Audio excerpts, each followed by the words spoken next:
Peter, look at the sky. Isn't it a lovely day? The clouds are beautiful. You know what I do when it seems as if I couldn't stand to be cooped up for one more minute? I think myself out.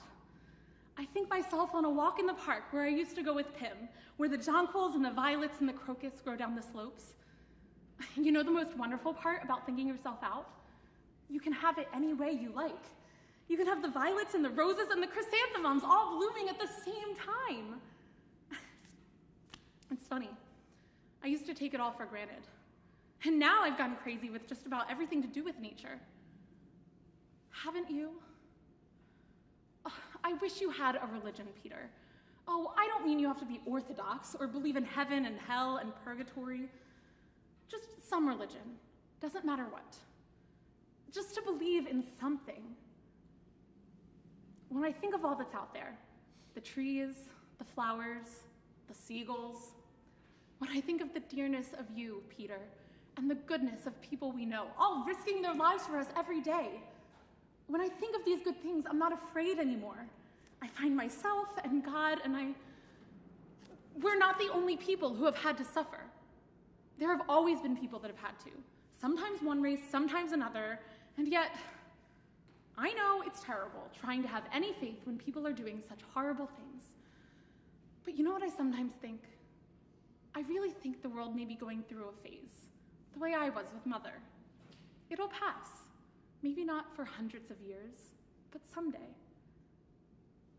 I still believe, in spite of everything, that people are really good at heart.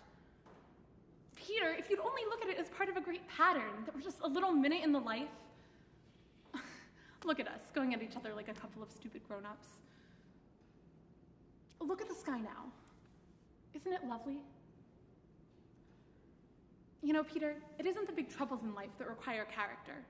Anyone can rise to the crisis of a challenge, of a crushing tragedy with courage. But to meet the petty hazards of the day with a laugh, I really think that requires spirit.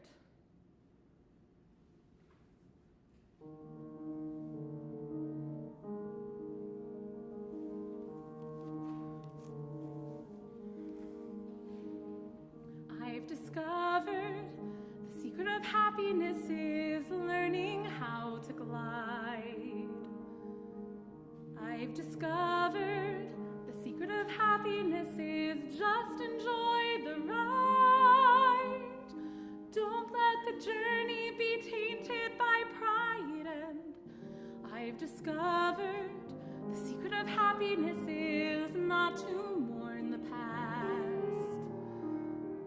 I've discovered the secret of happiness is not to run too fast. You can still beat them by coming in last, 'cause the secret of happiness is, I've discovered the secret of happiness is not to be afraid. I've discovered the secret of happiness is that all illusions fade. Don't fear the future, you'll just be delayed, 'cause the secret of happiness is living in the now. Living in the time it takes to blink, I think, is how we're meant to be living. I've discovered the secret of happiness is following His will. I've discovered the secret of happiness is that we can run that hill. Happiness comes when we learn to be still, and the secret of happiness